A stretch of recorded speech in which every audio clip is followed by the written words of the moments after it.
Everyone, আসসালামু আলাইকুম। 2 দিন ধরে খুব বৃষ্টি হচ্ছে, তাই ভাবলাম আজকে খিচুড়ি রান্না করা যাক। ঝটপট চলে আসলাম খিচুড়ি রান্না করার জন্য। আমি একটি পাতিলে পরিমাণ মতো তেল, তারপরে 3টি তেজপাতা, 3টি এলাচি, 3টি দারচিনি দিয়ে পেঁয়াজ কুচি দিয়ে ভালোভাবে নেড়ে নিচ্ছি। পেঁয়াজের কালারটা একটু বাদামি হয়ে আসলে লবণ পরিমাণ মতো আর আদা রসুন পেস্ট এখানে 2 টেবিল করে 4 টেবিলের মতো আছে। পরে একে একে শুকনা মরিচের গুঁড়ো, হলুদের গুঁড়ো, ধনিয়ার গুঁড়ো এগুলো সব কিছু ভালোভাবে অনেকক্ষণ সময় নিয়ে কষিয়ে নিব।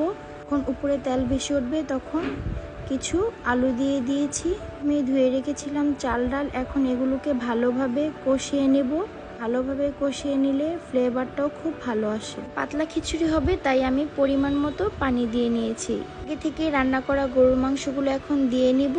এরপর আমি 20 মিনিটের মতো এটাকে কুক করে নিয়ে ফেলার 10 মিনিট আগে টমেটো কুচি আর জিরার গুঁড়া দিয়ে রসুন দিয়ে বাগার দিয়ে রান্না শেষ করে ফেললাম।